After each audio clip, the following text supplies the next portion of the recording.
Hello students, मैं doctor Shweta Jamshedpur workers college इतिहास विभाग से आज मैं लेकर आई हूँ सेमेस्टर 5 का DSC 2 पेपर। DSC 2 में मैंने पहले भी कई महिलाओं के बारे में चर्चा की है जिन्होंने भारत को बनाने में, भारत की आज़ादी की लड़ाई में, भारतीय स्वतंत्रता संग्राम में उनकी क्या भूमिका रही है, इसके बारे में हमने आज तक चर्चा की है। आज जिन शख्सियत के बारे में मैं चर्चा करने जा रही हूँ, उन्होंने उस समय के समाज में जो महिलाओं के लिए एक अभिशाप था, उससे महिलाओं की मुक्ति कानूनी रूप से दिलवाई। जी हाँ, वह थे ईश्वर चंद्र विद्यासागर। ईश्वर चंद्र विद्यासागर को विधवा महिलाओं के मसीहा के रूप में जाना जाता है। ईश्वर चंद्र विद्यासागर 18वीं सदी में थे, जब उस समय भारत में किसी भी महिला का विधवा होना एक अभिशाप समझा जाता था। जिस महिला के पति की मृत्यु हो जाती थी, उस महिला का जीवन नरक से भी बदतर हो जाता था। इन महिलाओं की आवाज़ थे ईश्वर चंद्र विद्यासागर। ईश्वर चंद्र विद्यासागर ने इन महिलाओं को विधवा के अभिशाप से मुक्ति दिलाई थी।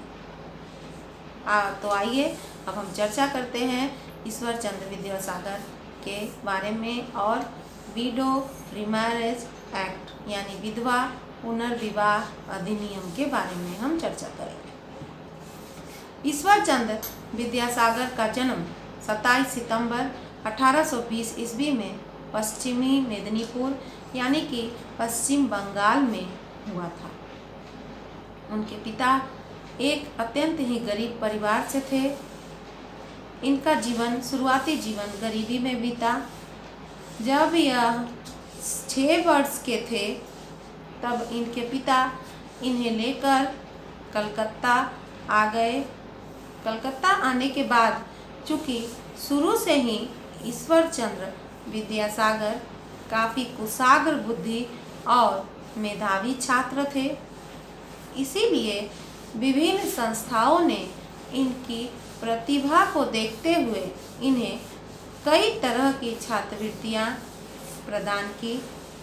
हर परीक्षा को इन्होंने प्रथम श्रेणी से उत्तीर्ण करते हुए आगे बढ़ते गए और इन्होंने संस्कृत के कॉलेज में स्नातक की डिग्री प्रथम श्रेणी से उत्तीर्ण की।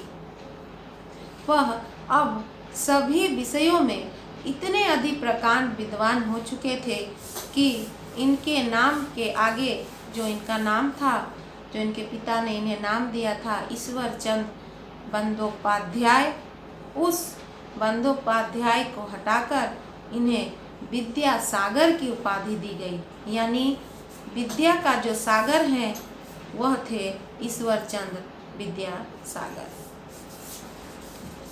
अब ईश्वर चंद्र विद्यासागर, इनका सरनेम विद्यासागर हो चुका था और उसके बाद ये शुरू से ही महिलाओं की स्थिति देखते हुए बड़े हुए थे। महिलाओं की स्थिति अत्यंत ही शोचनीय थी। उस समय महिलाओं की शिक्षा की ओर कोई ध्यान नहीं दिया जाता था। बाल विवाह होते थे, सती प्रथा थी। राजा राम मोहन राय के रास्ते पे चलते हुए यह बाल विवाह, सती प्रथा जैसी कुप्रथाओं के खिलाफ हमेशा आवाज़ उठाते रहते थे। इन्होंने महिलाओं की शिक्षा के लिए इन्होंने कलकत्ता में एक श्रृंखला तैयार की थी। स्कूल की एक श्रृंखला इन्होंने तैयार की थी और उसमें सिर्फ लड़कियों को शिक्षा दी जाती थी। उन्होंने कलकत्ता में ही लड़कियों के लिए मेट्रोपॉलिटन कॉलेज की स्थापना की थी, जिसके महिलाओं को अच्छी तरह से शिक्षित होने का मौका दिया जा सके। ईश्वरचंद विद्यासागर के पास उतनी अधिक संपत्ति नहीं थी कि वह इन सारे स्कूलों का खर्च वहन कर पाते। इसके लिए वह बांग्ला में कई किताबों को उन्होंने लिखा। बांग्ला भाषा का प्रणेता भी इन्हें कहा जाता है। जो किताबें ये लिखा करते थे, खासकर स्कूलों में चलने वाली किताबों को ये लिखा करते थे, उन किताबों को बेचने के बाद जो फंड जमा होता था, उन सभी फंडों को वह लड़कियों की शिक्षा के लिए उपयोग में लाया करते थे।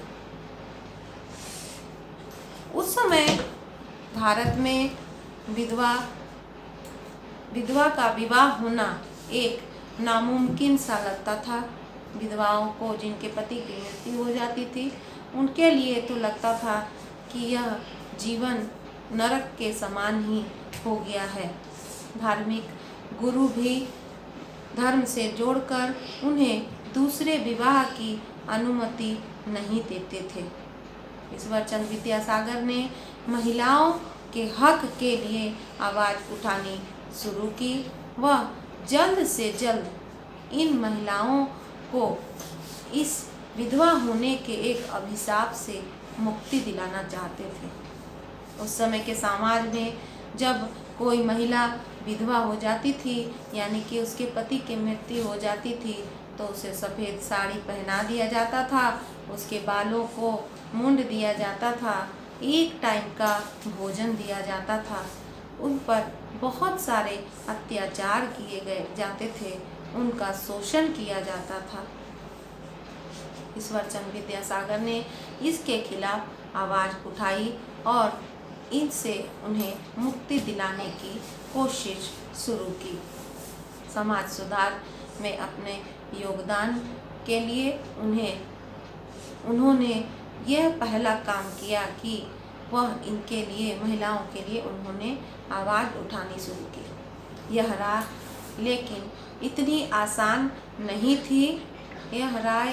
यह राह उनके लिए इतनी आसान नहीं थी। यह एक कांटों पर चलने की जैसी बात थी, क्योंकि धार्मिक गुरु जो है वह किसी भी तरह से इस बात को मानने के लिए तैयार नहीं थे कि किसी भी विधवा का पुनर्विवाह हो। लेकिन उन्होंने इस राह पर चलते हुए लॉर्ड कैनिंग, जो उस समय भारत के गवर्नर जनरल थे, उनके साथ मिलकर 1856 ईस्वी में विधवा पुनर्विवाह एक्ट यानी कि विडो रीमैरेज एक्ट की उन्होंने कानून को पारित करवा दिया। अब हम यह समझते हैं कि विधवा पुनर्विवाह अधिनियम क्या है। विधवाओं की स्थिति के बारे में मैंने पहले भी आपको अवगत कराया है। इसी से मुक्ति पाने के लिए विधवा विवाह अधिनियम को बनाया गया था। इसका पहली बात इसमें यह थी कि कोई भी महिला जिनके पति की यदि मृत्यु हो जाती है तो वह दोबारा से विवाह कर सकती है। दूसरी बात यह थी कि यदि वह महिला अल्पवयस्क है यानी नाबालिग है तो वह अपने माता पिता की मर्जी से विवाह कर सकती है। तीसरी बात यह थी कि कोई भी महिला जिनके पति की मृत्यु हो गई है, यदि वह दूसरा विवाह करती है तो उसे अब उसके पति के संपत्ति पर कोई पहले पति के संपत्ति पे कोई अधिकार नहीं रह जाता है। हाँ, दूसरी शादी करने के बाद उसके दूसरे पति की संपत्ति पे उसका पूरा अधिकार होता है। और चौथी और सबसे महत्वपूर्ण बात यह थी कि यह प्रथा सबसे ज़्यादा ब्राह्मण, क्षत्रिय, वैश्य और कायस्थ के जाति में सबसे ज़्यादा प्रचलित थी। वहाँ विधवाओं की स्थिति अच्छी नहीं थी। इन्हीं को हटाने के लिए यह विधवा पुनर्विवाह अधिनियम को बनाया गया था। 7 दिसंबर 1556 ईस्वी को बंगाल में कानूनी रूप से पहली विधवा विवाह को संपन्न किया गया, जिसकी देखरेख ईश्वरचंद्र विद्यासागर खुद ही कर रहे थे। 1856 ईस्वी से लेकर 1860 ईस्वी तक ईश्वरचंद्र विद्यासागर ने लगभग 25 विधवा महिलाओं का विवाह फिर से दोबारा करवा दिया। इतना ही नहीं, ईश्वरचंद्र विद्यासागर ने जो कहते थे उस पर वो करते भी थे, यानी कि उनकी कथनी और करनी में किसी भी प्रकार का कोई मतभेद नहीं था। ईश्वरचंद्र विद्यासागर ने अपने बेटे का विवाह भी एक विधवा से ही करा दिया। इस तरह राजा राममोहन राय के पद चिन्हों पर चलते हुए उन्होंने समाज में अपना बहुत बड़ा योगदान दिया और विधवाओं को विधवा होने के अभिशाप से मुक्ति दिलाई, जो उस समय के समाज के लिए एक बहुत बड़ी घटना थी। तो ऐसे थे ईश्वरचंद्र विद्यासागर। ईश्वरचंद्र विद्यासागर अपने समाज सुधार में अपने समाज के लिए योगदान देते हुए 1891 ईस्वी में कोलकाता में उनकी मृत्यु हो गई। तो स्टूडेंट, ईश्वरचंद्र विद्यासागर ऐसे व्यक्ति थे जो उस समय के समाज सुधारक के रूप में उन्होंने समाज को जो योगदान दिया और खासकर महिलाओं और विधवा महिलाओं के स्थिति को, जो एक विधवा होना उस समय के लिए जो एक अभिशाप था, उससे उन्होंने महिलाओं को मुक्ति दिलाने की कोशिश की और एक तरह से वह कामयाब भी हुए। तो आज का वीडियो यहीं पर मैं समाप्त करती हूँ। इसका क्वेश्चन है, ईश्वरचंद्र विद्यासागर ने विधवा पुनर्विवाह एक्ट को किस तरह से पारित करवाया, या विधवा विवाह एक्ट में ईश्वरचंद्र विद्यासागर का क्या योगदान रहा। तो स्टूडेंट्स, अब बस 2 या 3 क्वेश्चन ही रह गए हैं ये इस पेपर को ख़त्म करने में, और कुछ ही दिनों में आपका सिलेबस पूरा कर दूंगी। तब तक के लिए